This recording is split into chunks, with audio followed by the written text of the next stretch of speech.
to get the notification. We're basically competing with Prime Minister Scott Morrison at the moment. He's doing a little live. Is that right? Are we live? Yeah, we're live. Yeah, we're live. Well, it's ScoMo or Damo and MP. I know who I'll be choosing. Or MP Damo. Damo MP. MP Damo, Minister of Parliament, or Damo MP. Yeah. Yeah. ScoMo You are far MP more likely to be or an MP. Damo MP. Vote one. Speaking of which, I'm listening to Barack Obama's audiobook at the moment. Oh, great. How good is that? Fascinating. Fascinating. How good's he? Really interesting. How good's he? Summer Daly's there, of course. Good on you, Summer. I really just want to share this with friends. I'm just going to hit share without doing anything and just see what it does. Yeah. You can definitely do that. And then, so I've just shared it to our Vita group. Fiona's there too. G'day, Fiona.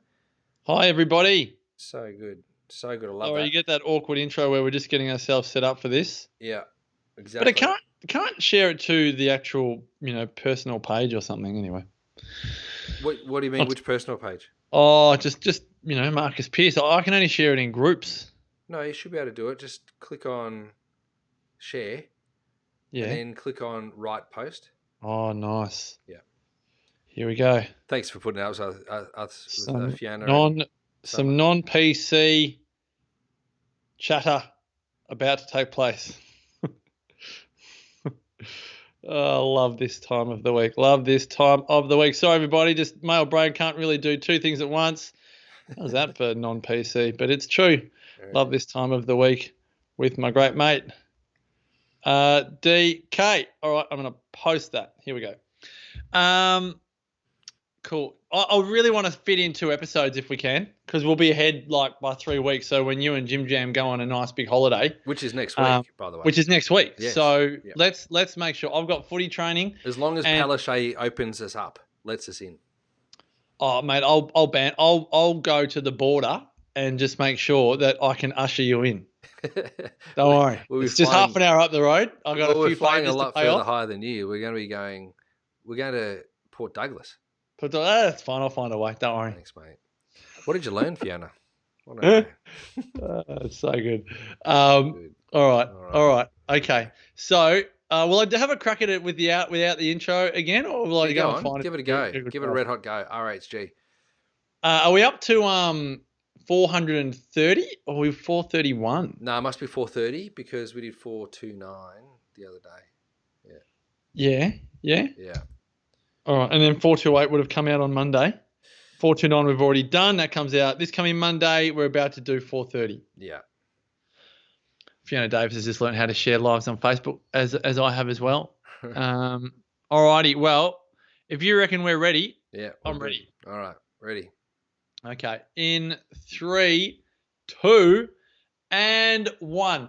Hello and welcome to episode 430 of 100 Not Out. Marcus Pearce here with you as we master the art of aging gracefully for another week. I cannot wait because, as always, we go down to the open city of Melbourne. They are about to come out of the woodwork, and one man who's excited to get back on the golf course is Dr. Damien Christoph. Hello, brother. Hello, brother. So excited. It's ridiculous. It's ridiculous that I'm so excited to get some freedom back. Getting out of parole. I'm on parole. On parole. Everyone in Victoria, largely metropolitan Melbourne, is on parole. Yeah. I want to know, before we get stuck into our big conversation for today, what is the first response you as a Melburnian has when they are announcing the details of easing of restrictions? Is it A, do I get to play golf?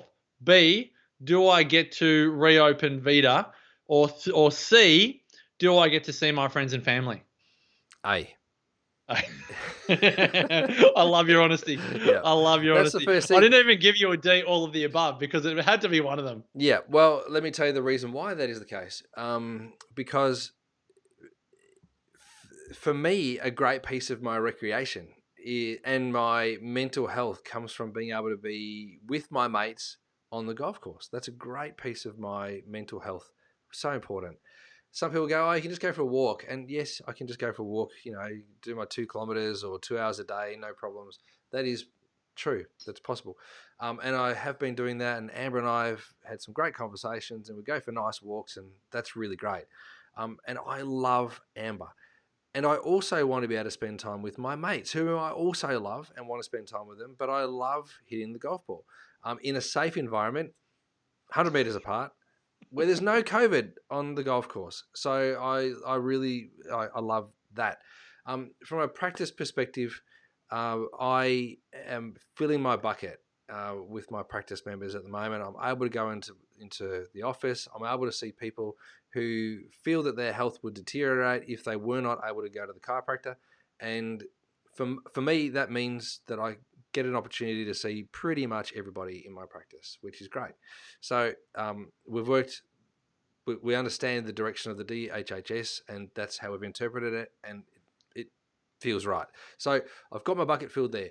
So I get my mates back, I get my mental health back, I've got my practice members and my work back, which is terrific, and that feels really good for me. What I'm at pains with is the disparity of the rules, so in one case you can have 50 people in a restaurant, and thank God we can do that, because the poor restaurateurs have done it tough. The publicans have done it tough. The musos have done it tough. This is ridiculous. But then you can't go and do a bar class or a ballet class because it's got more than 10 people inside. And you can't have a friend over for a cup of tea. You can't have anybody in your house, but you can go to a place where there's 50 strangers. So there's a whole and lot have of a cup of tea with your friend around 50 strangers. This is it. Yeah. Fascinating. Yeah. So there's a whole lot of stuff that just doesn't make a whole lot of sense. And yes, I know that someone could potentially explain that to me. But anyway, so going back to your original question, great to see Helen Pocock here again. I don't know how she does it every single week. Summer Daily, Helen Pocock. Going back to your original question, what do I look at first? What am I looking for? It's a relaxation of the golf rules. Just want to get back onto the golf now. Course. I want to bring this up. It's very important because this is not just a trivial question. This is something that we feel very strongly about, and I feel like it was really, really defined for us. I think it was back on. I'm going to tell you exactly the episode. It was episode. Oh, come on! It was episode 13 with Dr. Mark Cohen. Yeah. Wow.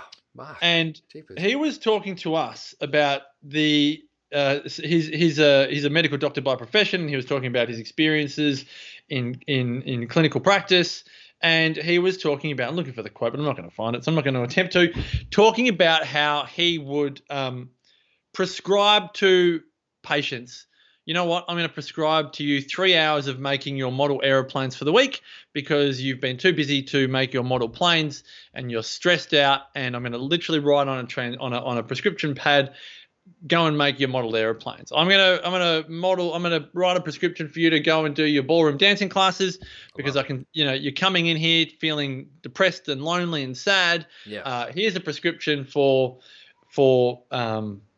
going to ballroom dancing or whatever it was. Go and follow your bliss, find your joy.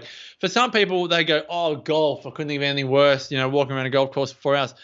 But for Damo, it is like the number one ingredient. Like if you said, what brings you joy? You're going to say, yes, my family and my friends and my work. But really, like what yields your greatest enthusiasm for me as an observer and as a friend is golf. And the Richmond Football Club. You want to put a smile on your eye. Yeah, but golf would be ahead of the Richmond Football Club. Like the way I said, if you could only do one thing, go to the football or play golf. You've got 4 hours left before the proverbial bus hits you, and you've seen your family and all the rest of it. We're heading straight to the golf course. Yep. You're going straight to the golf course, right? Yep. So, and that's why you have every right to be bamboozled by, we don't want to get political on this episode. It's always a little bit fun, but it completely makes sense why anyone that loves golf would be bamboozled by certain decisions, because it's like, it's a golf course. It's not a shopping center. It's not a cafe. Yeah.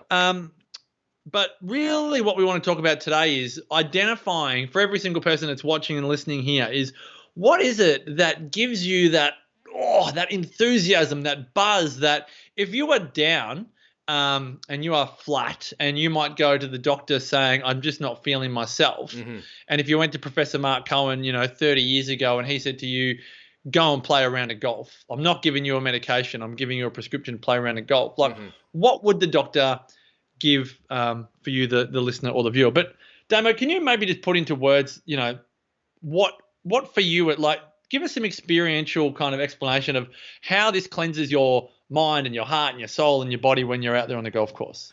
Can I just ask a question before we go any further? For those people that are watching this on Facebook, and for those who are listening, this won't make any difference. But for those people who are watching on Facebook, I put a little title as a ticker thing going across. When do we leave a conversation? Are we going to talk about that this podcast? Nah, because we're going to do it on the next episode because you brought up the golf thing, and I was like, we'll just go into that one. Okay, so what am I? We'll do that on the next episode for people that are watching this. All right, I'll take that ticker off. All right, no worries.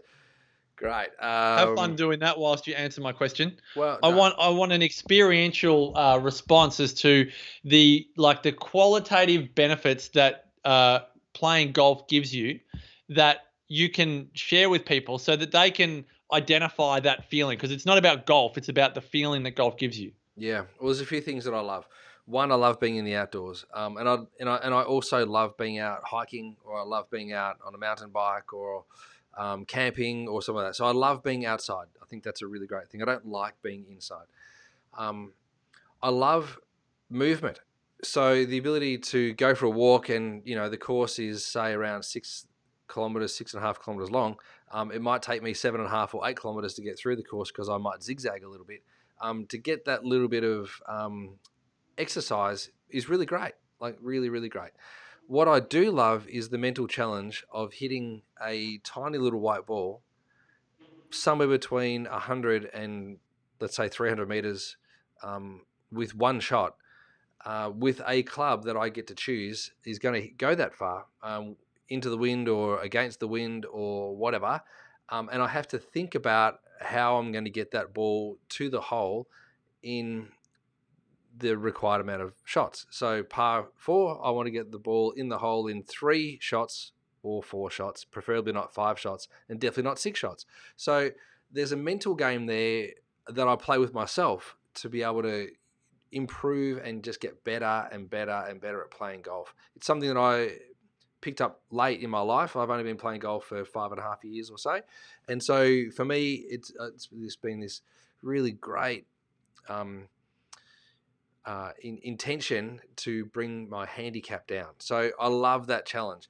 I love the little banter that you get to have with your mates as you walk around a golf course too. So it's, a little bit of fun, a little bit of chat, a little bit of mucking about, all that sort of stuff. And so that fills my bucket too. If I had the choice to be around somebody who was intelligent and wanted to have a smart, intelligent conversation, or hang around somebody who was going to be a comedian and make me laugh, my choice would be to be around a comedian who was going to make me laugh, because that and if that was my only 2 choices. But I love being involved in a smart conversation. At the same time, I love having a lot of laughs, and laughing.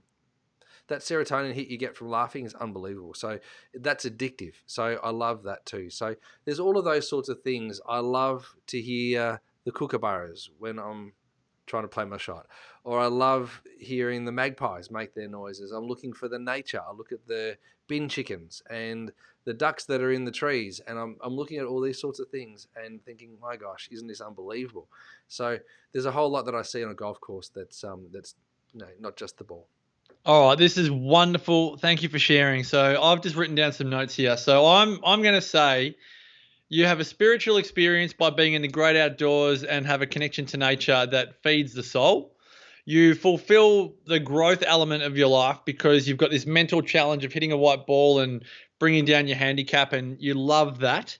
You get a social injection by playing with people that you know and like and enjoy being around. You've got this social banter. That encourages laughing. It's not so Captain Serious all the time. And every now and again, you tell me a story of a, Captain Tool that might somehow find their way into the group. Yeah. And you're getting naturally you're getting the ingredient. You're getting movement fulfilled. So it's like this wonderful. Remember, Professor Michael Woodward spoke to us many moons ago about how to prevent dementia by 42%. And he was in his medical realm, it was like movement is a great multitasker. Like when you move regularly, it prevents dementia, it prevents heart disease, it prevents high cholesterol. Like, so movement is the great multitasker. But on the other side of it, on a more holistic level, when you move with friends, you tick off, you've had a social experience, you've moved, you feel like you've had to problem solve through playing golf, and you've also had that spiritual experience of just being in the great outdoors and having that connection to nature. I would also love to ask you, because I would love in the comments to people to say, what is it for them that what would they write if they were their own doctor? What would they write on their prescription pad for themselves when they are down? So for Damo, he knows it's golf. I've often called Damo when he's at a driving range hitting golf balls. So it doesn't always have to be the act of being on the golf course. It can just be the act of golf to kind of anchor him into that experience. Then I would say, do you think playing golf makes you better, a better chiropractor, a better employer, a better entrepreneur, because you have that space between the notes? It's like a recharge where you're not like working insane hours. It kind of gives you a breath of fresh air, and then you go back to work with more, can-do thinking, more creativity, more, persistence and so on. No doubt about it. No doubt about it. I think that when I've got the ability to have an outlet, I'm a better human being. There's no doubt about it. And I remember. And what about family? Same with family. When you've got that distance from family, again, not that you don't like them, but do you find that being away just allows you to miss them, for want of a better term? And you come in and you've had a game of golf, whether it's a good round or a bad round, and there's a buzz. It's not like you've been hanging around the house all day, so to speak. Coming back to the lockdown experience, you've just been out in the great outdoors. You've been with mates. Like, you've had a lot of buckets filled. Do you think it makes you a better husband, better dad when you're on the golf course? Yeah, but not because I miss my family anymore, because I miss them all the time. Like if I could take the family out onto the golf course, I would do that. Like if I could take the family to work, I'd do that. Like why wouldn't you want to do that sort of stuff? Like, I wouldn't. No, I wouldn't. But I would, because I've only got one boy and I got Amber, and so for us, and they're a bit older. Jackson's 21, so why wouldn't you want to do that? So that's awesome. If I had 4 screaming kids that were fighting all the time, I wouldn't want to take them to work either. But I don't think I'm a better husband because I miss Amber. Yeah, well, if I rephrase it, do you just think when you fill your bucket doing what you love, you bring a better version of yourself back to the home? Yeah, and absolutely. But I think that's all part of living a full life. And you can be living a busy life, but it's not full. You live a full life and it's not busy. And for me, in decreasing the amount of busyness that I've had in my life, getting rid of forage, moving on from the wellness couch and the wellness guys, moving on from all of those things that I would say are distractions from the things that I really want to be doing, I've developed a fuller life, but it's less busy. And so because of that fullness and that richness that I have in my life with golf, with my practice, with my friends, with my family, with my podcast, with you, Piercy, and with our audience, that stuff for me that's the stuff that makes me a better person, like a better husband. So that's what it does. So in the flip of that, I would love to know what you would do. Like, what are the things that you do? I know that you like to get away from the kids. You like to, get space. You like to go for a walk, and you have your own time. What makes you feel better? What's the prescription that's going to be written for you? I'm in a little bit of flux, I think. I have some obvious answers that come to mind. It is definitely going down to Brunswick Heads for it's like the quiet drink at the pub. It's like I love going down for a quiet coffee, but it's never going to be quiet because I love bumping into people and just talking, particularly on weekends. But at the moment, so I'm going down to the cafe at 6 o'clock in the morning, and Guy Lawrence and his beautiful wife Linda and their daughter Ava, they come to the same cafe, and it's about 6:30 in the morning, and we'll always have a chat for 15, 20 minutes, and I'll go back to the work that I'm doing, and then this morning another like mutual friend comes into the cafe, and we end up chatting, and it's like, half an hour later, kind of, you're still chatting, and it's like, I didn't get work done, but geez, I was buzzed. Like, it's like what you said. It's a great one-liner. You said you can live a busy life, but it's not full. Yeah. It's like, and then you can live a full life and it's not busy. And it's like, I think for me, like that really hits home because I think again, it's stage of life. It's the stage of life feeling like life feels sometimes a bit full and busy. And I think I've often said to people, I must remove the word hectic from my vocabulary because it's almost my go-to word when people go, "How are you going?" It's like it's hectic, but I don't want to say it in a negative way. It's more just like I'm going here and there, and it's not that I'm not enjoying it, but I'm definitely finding that my my equivalent at the moment is it's a kid-free coffee, let's call it. That's not to do work. That's no agenda, just to go out into the world as Marcus Pearce, not dad, not husband, not exceptional life, not 100 an hour, just as a human. De-identified.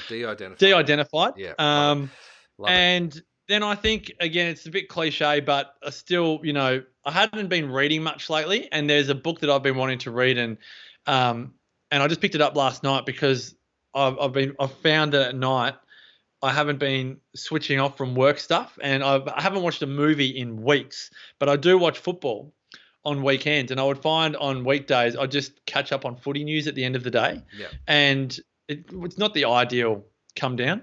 So I just read 20 pages of a book last night. I was like, that's right. That's why I love just the phone's nowhere near me.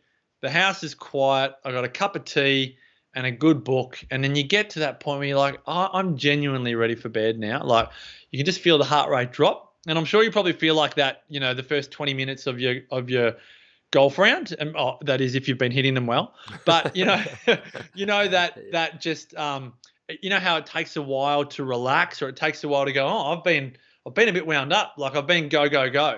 The yard, and I think I always get reminded of this when we're in Ikaria. I mean, they just know how to relax so damn well that we often arrive in Ikaria going, "Come on, like you guys are like too slow," and they're like, "No, I think you guys are too fast," And we get that wonderful reminder. And yeah, for me, that's definitely an art that I continually want to cultivate, is knowing when and then knowing how to slow down. I think golf is a wonderful practice of slowing down. You can't play it quickly. You can, but you don't want to. It takes about 3.5 hours. Yeah, yeah. And I think just they're my answers at the moment. But I feel like I'm on the tip of like finding for me it's the keyboard or piano. I'm close. I reckon when we move into our new home, I'm going to just get stuck right into the piano. So That's probably going to be mine. That's nice. Can I bring you back to a comment that you made just before? And I would do this to any of my mates, and I would challenge anybody to do this to any of your mates. And that is the humble brag. So, the hectic one. Yeah, when people are asking you how are you, Piercy, they're asking you how are you. And that's right. So that's when you say I'm hectic or life's hectic at the moment, you're not actually answering their question. So it's almost a disservice to your friends, people who care for you, your colleagues, your acquaintances, to answer them with hectic. So maybe you just said that flippantly, but I'd like to just remind you. You heard me say, you did hear me say, right, that I'm picking myself up on that response because I did. But it's a great thing when we talked earlier before coming on air, we spoke about prehab and rehab and all that sort of stuff. A prehab approach to not falling into the trap of naming your busyness as how you are is to be mindful of the trap of the humble brag. And I also think the prehab is actually is cultivating the art of having a life that is not so hectic, because then the answer actually dissolves. Mm-hmm. And so for me, this for me feels like a bit of a fine art, because when someone asks you how are you, if they ask you when you're in a flap and it's all happening, then you don't really give an honest response. Well, it might be hard. But I think they're asking for an honest response. And if they're not asking for an honest response, then the conversation will be stopped. So Correct. And that's totally fine. Like, to stop a conversation, that's totally fine. Or if someone is genuinely asking you how you are and you say, a bit stressed at the moment, they might go, I feel you. Or, I understand. Or, is everything all right? And those sorts of questions will then lead into a more fruitful conversation, as opposed to a situation where you go, I'm hectic, and they go, oh yeah, it must be so crazy running with all the kids and having your own space and the book coming out. Congratulations on the whole book. And how's that going? And you're going to go, I've sold 800 books in the last 2 weeks. And actually, by the time this goes to air, I've sold 5,000 books in the last 5 weeks. And so, all that sort of stuff. So you can easily move into conversations that aren't really about you. Correct. But about the things that you're doing if you answered that one question wrong. So I'd encourage everyone to just think about that. Now, Pete makes a great point. He says, MP, with your new book out, your days of sipping coffee anonymously are surely over. I agree with you. I can't walk down the street anymore. He's so world famous. You should see the paps out the front of the house right now. He's so world famous in Bruns right now. It's ridiculous. Yeah. It's huge. And, given the population of Bruns, or 1,508, it's it's hard to get around. Yeah, Chris. I heard that Chris Hemsworth is thinking of moving somewhere else because he's lost all of the attention. Yeah, so, he's lost all relevance. Yeah, he's gone. He's packing up. Now, speaking of which... Wait. Debbie Boneyard says, I think we all need time apart from family, doing the things we love that they're not interested in. So I like that too, Debs. Yeah. That is so true. I absolutely love that. And if we ever expect our family to be interested in the things that we are, we've got a long, painful life ahead of us, because it's just the way it is. This has been a great conversation, and on the next episode of 100 Not Out, we are going to have an even better conversation, I think, around conversations. And I'm very much looking forward to this, because it does enter the realm of the non-PC conversation. We may offend some people. We may really trigger some people when it comes to how to enter, when to leave, and if either is appropriate. It's going to be one not to be missed. Episode 431. Damo, at the end of 430, I would like to say to you, thank you for 430 episodes of 100 Not Out. Every conversation we have, I feel, it just adds to the soul experience of what we're about. Is there ever a conversation we've had on 100 Not Out where we get off and go, well, that sucked? I don't think I've ever had that experience with you. Nah, there's only ever one interview that I have ever done, and that was on the Wellness Guys, that we didn't publish because we felt that it sucked. Thank God. Not with 100 Not Out. So there was an interviewee on this podcast that from memory, it was hard, and I don't think you enjoyed it. And I think I'm not going to say the name of it. We'll just leave that to the community. We'll leave that loop wide open. But I reckon there's been one guest we've had where you're like, but we published it. Yeah. We published it. Yeah. Out there somewhere. Everything's live. Everything's raw. Now up to the listeners to go and find which one of the 430 it is. Thank you, Damo, as always. For more info on the great man, head on over to DamienChristof.com. That's Damien, all A, and Christoph, no double F. It's not that hard. MarcusPearce.com.au for myself. Big shout out to everyone who makes this podcast possible.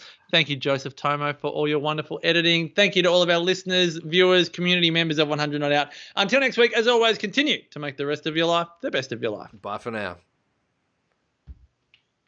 All righty. Now, everybody, we're going to jump off and we're going to come straight back on. Okay. So are we? No, we've got cool people here.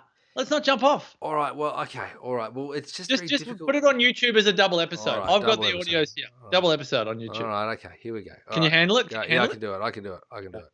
All right. Yeah. Here we go. Are we ready? Summer. Well, Summer just asked, Damien, how you feeling? Last week you were pretty upset. Lots of things happening. Very stressed. Upsetting. See, you're not good. How's things? Thanks, Summer. Like obviously with the news of the lockdown being lifted, I feel better.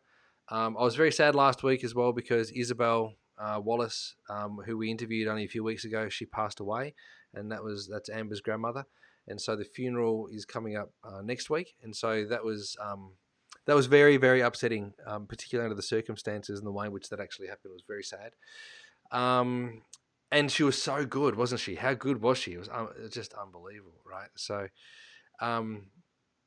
anyway, I'm much better, but we all have our down days, don't we? And I think I'm very grateful to be able to talk about these sorts of things in 100 Not Out, and to be open about it. So that's part of my therapy. And I want to know how many people can celebrate Isabel's life? 50. Given that it's next week. 50. 50. was 10 up until today. It's not as bad as 10. Still 10x short of how many people would probably come to Isabel's funeral. Well, let me just tell you that there's been some horrendous decisions made by the politicians around how many people can attend a funeral. Like a young boy who drowned, you know. I think you mentioned him in last week's recording. It's really eaten me away, that sort of stuff. So. Hard to hear. Yeah. All right. Thank you, everybody. Thanks for your Are you ready for this one, Damo? Ready for it. Let's do it. All right. Here we go. In 3, 2, and 1. Hello and welcome to 100 Not Out, a weekly show dedicated to helping you master the art of aging well. Marcus Pearce here with you for episode 431. And boy, oh boy, what a chat we're having today. Hey. We are chatting with one of the great conversationalists you will ever meet. He's one of the master socializers humanity has ever known. He is the golden retriever, labradoodle, chihuahua, cavalier, cavadoodle, whatever you call those weird, amazing dogs that you just want to hang around. Here's Dr. Damien Christoph. How are you, brother? Oh, I'm great. Thank you, MDP. Are you feeling good? Are you on purpose? How's your life? I'm on fire. On fire. I am just really curious about our conversation today. Yes. Because I feel like it could be full of giggles. Yes. I feel like it could be full of oh, did he just say that? And I'm really looking forward to opening up a can of worms on an experience that you had recently. I'm not sure if you're going to out this person by name. I don't know if they're one of those great people that never listens, but I would love for you to share with us the experience that you had, and then we'll open it up to the Facebook Live viewers and everyone listening on their Spotify or Apple Podcasts, wherever they are, can have a little tinker and think about this. But what happened to you recently that got your goat up that deserves a whole episode? All right. So let's say, for example, you and I are having a conversation, and I can't imagine this actually happening, and we disagree on something. And if we just disagree on something, that's okay. So we'll just continue to keep on talking because you and I have rapport about that. You know, like I love the idea that we could have conversation about the things that you're not supposed to have conversations about: sex, politics, and religion. I love the idea that you can have conversations with your friends, people you love, have conversations about those sorts of things. And if it kind of goes a bit south, that you don't, pull the stumps out of the ground and take your bat and walk home. And I think that in like a normal life and in a space where we have open, honest conversations and communication, it should be fine for anybody to have a difference of opinion, and that difference of opinion be respected and also challenged. I think that's totally fine to be able to have that. You don't have to agree with everything. But if you do agree, great. If you don't agree, great. Let's have a conversation about it. But if it's you and me just talking in the street, or there's 3 of us talking in the street, you just wouldn't walk away from somebody. Like you just wouldn't walk away and not give any context to the reason why you're walking away and just disappear. I had a situation the other day where I was involved in a chat, on a WhatsApp chat, which is kind of not social media. It's like a text message, right? But it's just kind of done in live, like Messenger. And I was having a chat with 2 of my mates, very good mates that I've had for a lot of years, a lot of years. And we got talking about the situation here in Victoria. Some conversation started up. The original conversation was about, hey, let's catch up. Why don't we all catch up? This would be great. And then we got into lockdown, and then it was like, oh, bloody hell. And then there was some F&Cs, shared. And then there was, some, I hate this person. That's fish and chips, of course. Yes, F&Cs. I hate this person, and this person, is not a nice person. And then all of a sudden, one of the people in the chat, on the bottom of the chat, it says, such and such left the conversation. You would have been ropeable. And I was like, what? What do you mean left the conversation? I was like, how do you just leave a conversation with your mates? Like we've been mates forever. Why would you just leave the conversation and give no context? Why wouldn't you say, nothing really to add here, fellas. Don't really like where this conversation's going. I don't really agree or whatever else. So I'm going to sit this out. Or why wouldn't you say, give an opposing view, say, well, interesting that you think that way. What if you thought about it from this particular angle? And that would be how you would have a conversation. Obviously, you could have that conversation in person. And obviously, we could pick up the phone and use proper words and intonation and all of those sorts of things that are picked up when you're face-to-face or with voice. So you can hear all those subtle shifts and changes, whether someone's taking the piss or being serious. You can hear all that sort of stuff. But when you leave a conversation, that is, instead of dropping a pebble in the ocean, it's like sinking a ship. It's so much more significant. And I thought, is that appropriate behavior? Like, would you do that to your friends? And so that's what I thought we should speak about. All right, so there's a lot in this, and I've got some questions. I want to propose some different scenarios, and I want to first of all close this loop and just ask the question, which I'm pretty sure I know the answer to.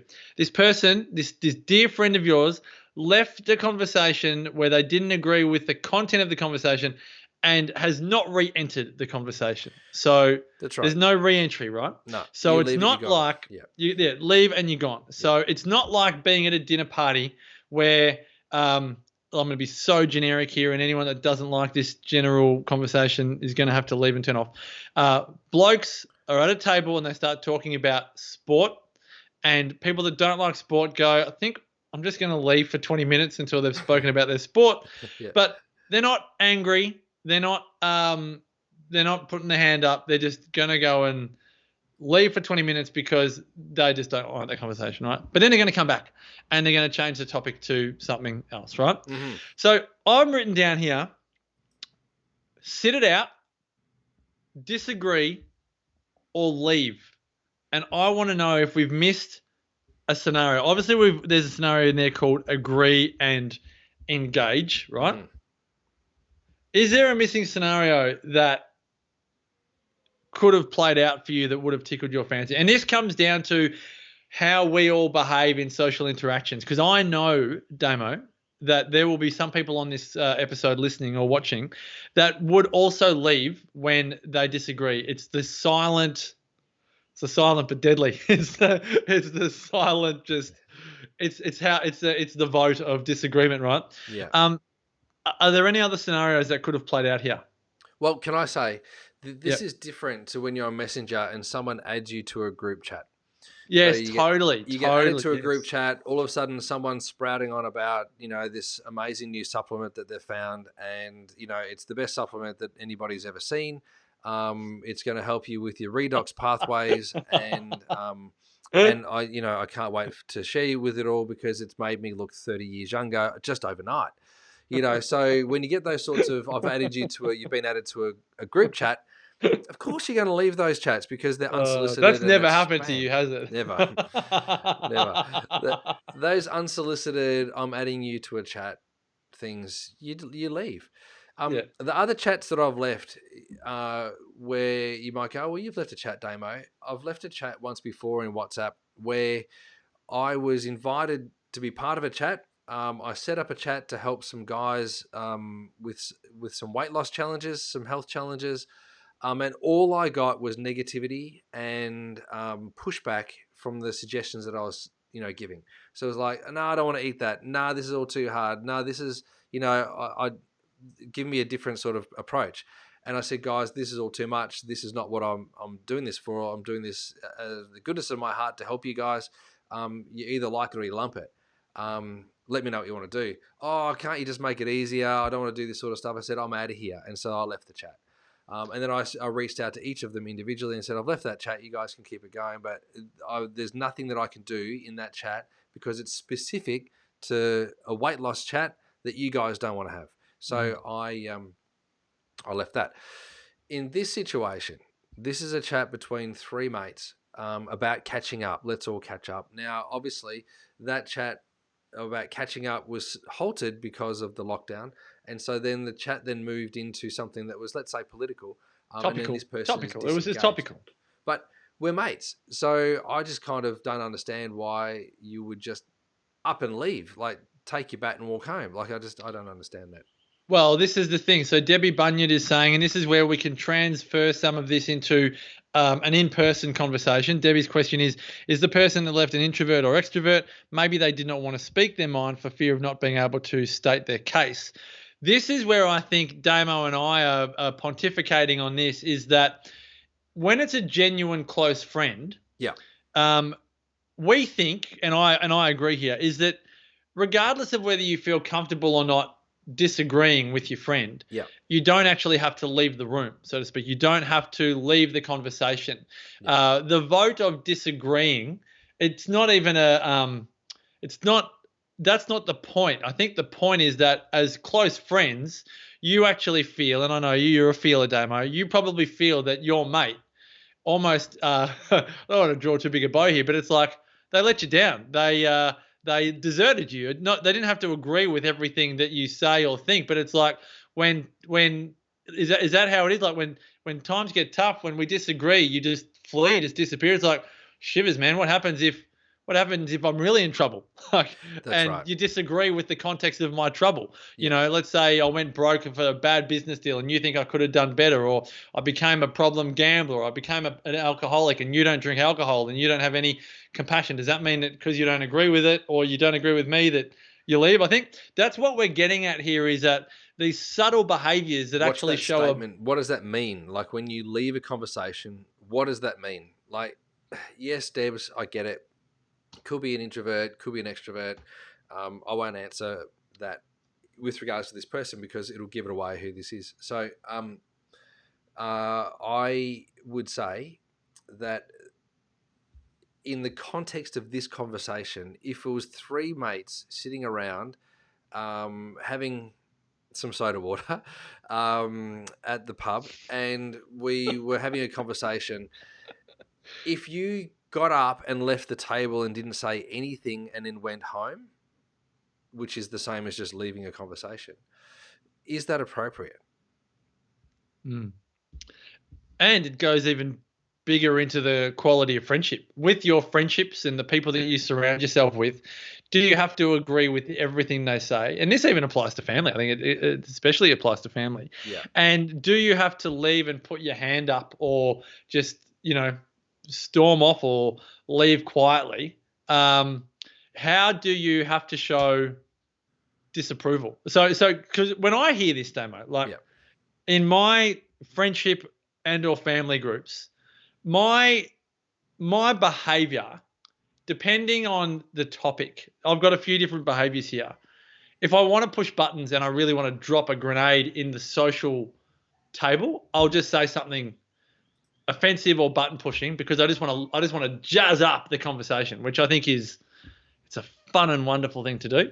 But if I really don't feel like there's any great, like if it's a genuinely serious topic and like, so someone's going through a tough time, but it's almost been, self-created, or it was on them. Like, I'm definitely not one to pile on, because I feel like in tough times. So in the context of your conversation, it doesn't even matter what was going on, you were going through a tough time, right? That's plain and obvious, just because you were in lockdown in Melbourne. You expressed that on a recent episode. So it just seems to me that that's not the time to leave a conversation. And people might be listening to this going, it's just on WhatsApp. Like, really, you guys are making a mountain out of a molehill. But if you think of what it would be like to be Damo, who is fiercely loyal, has very strong friendships, and to see that strong friend left the conversation, you would only have to ask yourself, why did that happen? That's right. So you ask yourself why, and both of us that were left in the conversation are like, what's just happened here? Like, how's this happened? So then individually both reached out.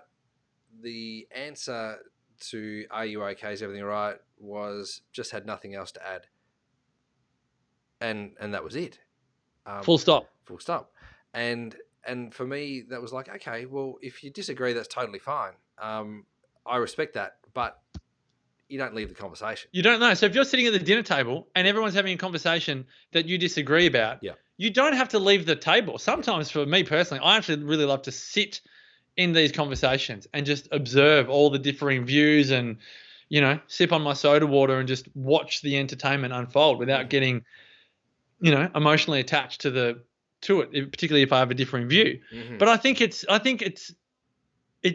doesn't, again, in the way I view the world, it's not, I would never leave the conversation as particularly if it was close friends or family. I might go and play with the kids for 10 minutes and then come back. Do you know what I mean? I think there is a subtle art there. Yeah. But what do you think of?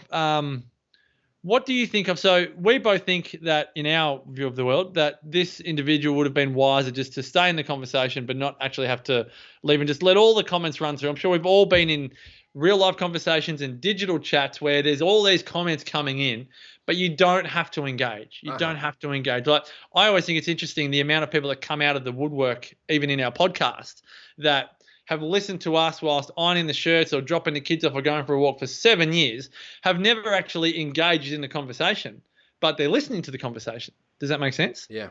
But they don't actually have. You don't have to leave. Yeah. And I think it is from a social life perspective, given that, socializing is a massive part of aging gracefully. I think these P's and Q's of knowing how to behave when we disagree with someone is paramount. So where this has come from is the society's desire to back a winner, and to only go with what's right or wrong, to go with what's good or bad, to go with the black or white, to pick a side.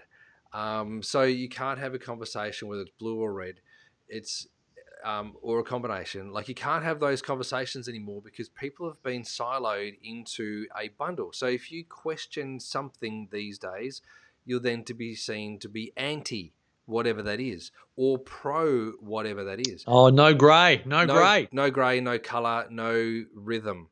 So the groove in a song is the space between the beats. If we're just like black, white, black, white, black, white, black, white, black, white, black, white, or open, close, open, close, open, close, open, close. If our conversation and life becomes binary, which is exactly what this is, we're either in or we're out, we're on or we're off, we're good or we're bad, we're black or we're white, you can do all of that. If we continue to desire and design our society according to a set of rights and wrongs, rather than actually the respect of individuals and the differences that we all bring, the creativeness that we bring to our lives, if we try to science the shit out of our life, we are going to self-destruct. So we've got to be really careful of looking for the right or wrong answer, the proof or the science of stuff, because science is meant to help us ask better questions. But what's happened is the media has made us think that the science gives us the answers. And that means that when you arrive at an answer, you've arrived at a decision. And when you arrive at a decision, you kill off all other options. And a decision which, when you break down the word decide or insecticide or herbicide, is to kill off all other options. When you decide on something, you've killed off everything else. In other words, you've killed the conversation.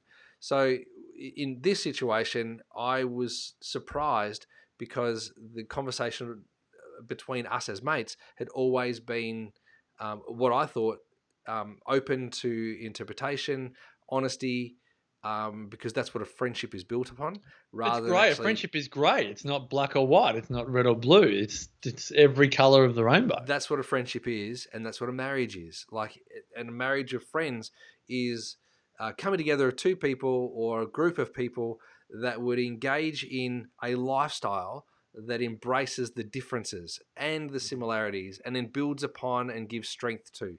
So in this situation, it felt like a real weakening moment of the friendship because the conversation was cauterized because it was insecticided or decided, if that makes sense. Has this friend have you ever had a disagreement with this person in the past? Or was this the first time you became acutely aware? No, there's been other disagreements, and this it probably has been a similar sort of response. So I just think that this person struggles to be able to communicate an alternative view. Or another view, or absorb an alternative view, like to be exposed to it and feel it and sit there and listen to it without actually, because I feel like a lot of this comes down to what we were exposed to growing up and seeing our parents relate to each other, particularly if there was an opposing view, also known as an argument, taking place. And did the mum walk out of the room? Did the dad walk out of the room? Did they put their arms up and just leave, or did they sit down and compassionately, and even it can be passionately argue? So Sarah and I disagree. We'll disagree, and I'm happy to say we're happy to disagree in front of the kids. We don't have to take disagreements into private rooms and only exude harmony in the kitchen and the dining room. Like I love it when our kids actually see us disagreeing. I like seeing all colours of the rainbow. It doesn't happen very often, I'm happy to say, but it's also not one to sugarcoat it. We're two Leos that want to fight for what is right. But I think it's really important to consider what were we exposed to growing up, what were we taught as a way to behave growing up, and as now adults in life, is that the way we want to behave as adults when we're exposed to an alternate view? Because I do think without knowing who this was, Damo, or what upbringing they've had, if I was a betting man, I would be putting my money on the fact that type of behavior is consistent with what they observed growing up, and they've never actually assessed it as an adult to see if it's behavior that they want to change. Yeah, for sure. It was very much like a Suits moment. You go in there, you yell at someone, and then you walk out. That's kind of what I'm going to watch this show. It comes up every 2 or 3 episodes on I love it. It's such a great show. But, it's like blah, blah, blah, blah, blah, blah, blah, blah, blah. And there's no response. It's like, can't believe you just said that. And then they just walk out. Is there door slamming? Is there any door slamming? Door slamming, yeah. So door slamming for me is an interesting one. Like, there's another great. That's a topic for another day. Door slamming. The things that you grew up with that you continue in your life today that happen. Like, I reckon there's a bit too much door slamming at Pierce HQ, and it drives me a little bit wild, I must admit, because I don't think doors need to be slammed, and I don't know what they achieve. But statement. It's a statement. It's a statement of disagreement. I disagree. Angry. It's actually, I'm actually thankfully not the one that, for want of a better term, causes the door slamming moments. It's normally siblings, or maybe children annoying Sarah. And wouldn't it just be Darby and Maya?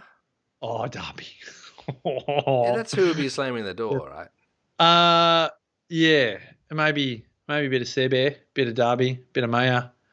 Tommy's mastering the art of slamming doors far too early in life. He's just turned 5 and he's too good at it. But yes, that's a conversation for another time. For sure. For sure. I love this. Thanks for your honesty. I do love it, Damo, when you're happy to share a life experience that we can flesh out on an episode. And I know some people would be like, guys, what does this have to do with longevity? Maybe remind you, mastering your social life and mastering the way you behave around humanity and the diversity of opinion and the diversity of people and the way that we've been raised and the food that we eat and the way that we exercise and the way we like to live our business lives and the rest is what allows us to live such incredible lives. If we can master that and appreciating everyone, and again, it's not like Damo's cut his mate off and they're never going to talk again. It's more just an interesting observation of behavior, which we think is a good opportunity to flesh out. So thanks, Damo, as always, for being happy to share. Oh, you're most welcome, PC. I'll go back to just one thing you mentioned before, diversity. It's a really big thing. It's a topic at the moment that people talk about, diversity and inclusiveness. And diversity and inclusiveness doesn't only pertain to gender and race. So diversity and inclusiveness pertains to everything. So it's your personal values, your religion, your education, your ideas, your education, like income. Yes, your diversity and inclusiveness conversations don't stop at the color of your skin or your gender. It's so much more than that. So if we're going to be wanting to be inclusive and have a diverse range of people in our workplace or in our home life or in our social life or in our community, it includes everything. Like everything, not just the stuff that can be scienced. That's it. Well, that's a topic for another day as well. Words that the mass media have reduced the definition of. Yeah. Like diversity used to actually mean diversity. Now it means gender and race. Yeah. It's actually a bit more than that, folks. That's right. You know, Yeah, absolutely. Anyway, getting carried away. For more on the great man that is Damien Christoph, head on over to DamienChristoph.com, myself, MarcusPearce.com.au, and to all of you, our 100 not outers, we love you. Thank you for your support over 431 episodes and counting. Until next week, continue as always to make the rest of your life the best of your life. Bye for now. I love that bye for now at the end. Yeah, me too. I think it's cheesy. I really like it. So cheesy, but really great. What is it? The good old Pratesh says mastering to live among other peeps. 100%. Yeah. And Debs, we're all different. Tolerance and acceptance is needed. All that sort of stuff. Heidi, where does Heidi live? She says good night. Where are you going to sleep, Heidi? You in not New Zealand? Germany. Germany? Is she? Germany? I don't know. Heidi Binder. New Zealand? Maybe New Zealand? No, that's not early New Zealand. for New Zealand. It's only like 5:30. Yeah, I don't know. Debbie Bunyard, love that topic. Very good. Yeah, thanks, Important. Debs. Thanks, Summer. Thanks, So Pratesh. did Summer. I did say that Pete Lennon was there as well. So, Heidi, what do you mean? You can't be going to sleep right now, Heidi. Maybe she's just saying night, Good guys, night. because where she true, is, that's yeah, what they're saying to everyone at the moment. Yeah, right. Right? Yeah, that makes sense. Yeah, that makes sense. Good night, Heidi. Oh, there's a lot of love there. Someone's giving you love. I'll just add a bit of that one too, because I don't do that very often. It looks good. It's dark in New Zealand. All right, I'm off to footy training. All right, kia ora. Take care. Tēnā koutou, All tēnā right. koutou, tēnā koutou katoa. Oh, I don't know what that means, but that's so good. I love hearing you talk. Yeah, all the best. Yep. All the best. See you later, everybody. Oh, Robbie comes in at the end. Right, we've been here for an hour, Ravs. Where have you been? And if anyone else is looking for a wonderful podcast, as I was the other day, I wanted a podcast where I wasn't going to learn something even though I did. I didn't want to be educated. I just wanted to be entertained. And I just wanted to hear like a chat podcast. Before the Dip, Ravi Rudner, Murray Warner. I listened to 2 episodes. My favorite one of the 2, someone just slammed the door. Did anyone hear that? I heard that. There was just a massive slam of the door. Yeah. They spoke about all of the different barbecue or food items that sporting clubs specialize in. So in Avalon, it's like the bacon and egg roll. And then you go to some other town and they master steamed dim sims. Yeah. Then you go somewhere else and they've got a deep fat fryer. So you always get your hot chips there. And I was absolutely cackling. And I went to footy training the next day and I was talking to Kyle, who's a school dad. He's the general manager of the Brunswick Heads Pub, Hotel Brunswick. And I was telling him about this because he does a barbecue every Friday at the pub. Yeah. It's like the knockoff, of the Wheat Barbie. And I told him the story of before the Dip and the episode, and he loved it. Next level. So if you're looking for just a good chatter podcast, Before the Dip. But don't expect it to come out every week. No, it's random. And don't expect it to be on regularly. It just comes out from time to time. I've been sucked in. Good. I've been sucked in. But if you pace yourself and download all 52 episodes, there's 3 years worth there, and then just listen to them each week, eventually you'll catch up. Yeah. We'll tell them to get a weekly episode going. Nah, they don't want to do it. They don't want to do it. They committed at the start of the year. If you listen to the first episode of 2021, they said, we're going to commit to making 52 episodes this year. And I took that for being an episode every week that was going to come out every week. And I was so excited. I set downloads. I was like, set my alarm. Can't wait to listen to it Monday morning. Didn't turn up. I'm like going, what's going on here? So I reached out to Ravs on beforethetip@gmail.com.au. And there was no reply, nothing. I got nothing from him. So I called him. I said, Ravs, what's going on? This 52 thing's not working. He goes, oh, yeah, we'll get 52 done, but it may not just be in the normal, Georgian or Gregorian calendar, whatever it is. So. Hey, I reckon, lads, just cut your conversation up into like 12 5-minute chats. Yes. And you got 12 episodes right there. That's right. That's right. No, we do love it. Love listening to the boys. It is fantastic. It's exciting. Hey, Facebook calls me a sharer. You know how you've got like top fans and all these other things in the chat? Yeah. Well, 100 not out in the chat. I've just told some of that's called Before the Dip. Facebook has labelled me a sharer. Mm-hmm. Oh, yeah. Not an oversharer or an undersharer, just a You're sharer. I wonder what I am. Oh, that's because you shared it, maybe. I wonder if I type something. Am I a sharer? No. What? Anyway. All right, I've got to go before Darby has to I'm a sharer too. doors. Yeah. Oh, yeah, there you go. You're a sharer. Yeah. Yep. Well done. All right. Okay. See everybody. See you later. Go See Darby. Damo. Kick the ball straight, left and right. Be nice to your sister. Take it easy. See you guys. Bye, mate. Bye.